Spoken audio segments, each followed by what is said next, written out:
सभी को बहुत बहुत शुभकामनाएं। अगर हम सोशल मीडिया पे देखें तो आज हिंदी दिवस के इतने पोस्ट हैं, व्हाट्सएप पे, फेसबुक पे, सभी जगह पे हिंदी दिवस के बहुत सारे पोस्ट हैं।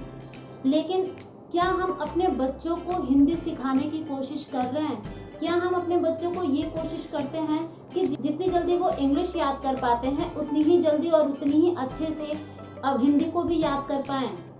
और अगर हिंदी याद भी करा सकते, क्योंकि वो तो बहुत ही बेसिक है कि हम हिंदी याद तो करा देते हैं, लेकिन ऐसा क्या तरीका है कि जैसे ABCD उन्हें फॉरएवर याद रहता है, उन्हें हिंदी के वर्णमाला भी और हिंदी के स्वर भी हमेशा याद रहें। तो आज मैं आप लोगों के सामने एक ऐसी ही टेक्निक लेकर आई हूँ जिससे कि आप अपने बच्चे को स्वर और व्यंजन बहुत ही अच्छे से याद करा पाएंगे और ऐसे याद करा पाएंगे जिससे कि वो उन्हें हमेशा याद रहे।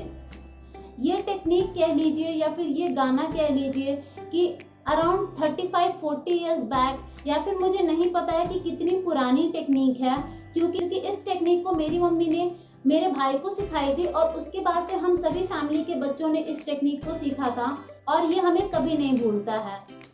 इंग्लिश बहुत ही ज़रूरी है, जानना सीखना भी बहुत ज़रूरी है और मैं भी अपने बच्चे को पूरी कोशिश करती हूँ कि वो उसे इंग्लिश बहुत ही जल्दी याद हो जाए, बहुत ही अच्छे से याद हो जाए, क्योंकि अगर पूरे विश्व में सबसे ज़्यादा बोलने वाली भाषा जो है वो इंग्लिश ही है। और अगर आप अदर देशों में भी अगर आप यूरोप की तरफ भी जाते हैं जहाँ पे बहुत ही अलग अलग भाषा है, लेकिन वहाँ पे भी काफ़ी हद तक इंग्लिश लोग समझते हैं। इसलिए मैं ये नहीं कहूँगी कि इंग्लिश सीखना नहीं ज़रूरी है, इंग्लिश सीखना बहुत ही ज़रूरी है, बट हिंदी भी सीखना उतना ही ज़रूरी है और हिंदी को भी अपने जीवन में एक बहुत ही महत्वपूर्ण जगह देना बहुत ही ज़्यादा ज़रूरी है। आइए मैं बताती हूँ, एंड आई एम श्योर कि अगर आप अपने घर में पूछें तो मे बी आपके यहाँ भी कुछ लोगों ने इस टेक्निक से पढ़ाई किया होगा।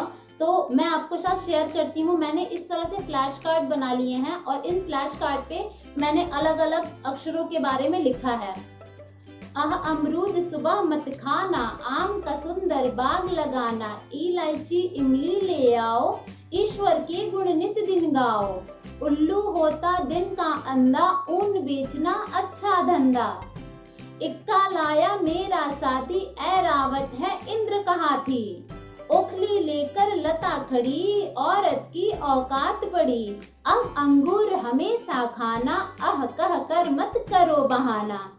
तो ये थे कुछ स्वर और जिसको मैंने भी बहुत टाइम पहले पढ़ा था और मुझे आज तक वो याद है। तो आज मैं ये कोशिश कर रही थी कि मैं अवयुक्त को आज कुछ हिंदी के शब्द बताऊं और मुझे याद आया तो मैंने सोचा कि क्यों ना मैं आप लोगों से भी शेयर करूं। इसी तरह से मेरे पास पूरे व्यंजन की भी अलग अलग कविता के रूप में लिखी हुई है। तो अगर आप सभी को भी ज़रूरत है और आप सब भी चाहते हैं तो आप मुझे नीचे कमेंट करके बता सकते हैं कि आपको ज़रूरत है और मैं आपको वो कैसे पहुंचाऊं, आप वो भी माध्यम बता सकते हैं कि मैं आपको ईमेल कर दूं या फिर मैं आपको व्हाट्सएप पे बता दूं। मैं इसको लिख के और आपको भेज दूंगी। मैं आज के इस वीडियो को बहुत ही ज़्यादा लंबा नहीं खींच रही हूँ और मैं आपसे ये भी नहीं कहूँगी कि आप इस वीडियो को लाइक करिए, शेयर करिए।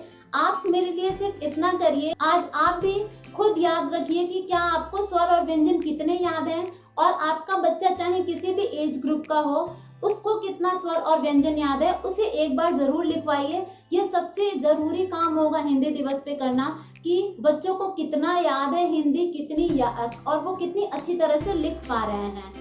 अगर आपके बच्चे बड़े हैं तो आप इस कविता को बोलिए और उनसे बोलिए कि आप जो बोल रहे हैं उनको वो लिख के दिखाएं, जैसे कि अमरूद सुबह मत खाना, और अपने बच्चों को बोलिए कि वो लिख के दिखाएं। अगर वो लिख के दिखाते हैं तो आज के लिए आपका सबसे बड़ा उपहार होगा। धन्यवाद और आप सभी को एक बार फिर हिंदी दिवस की बहुत बहुत शुभकामनाएं।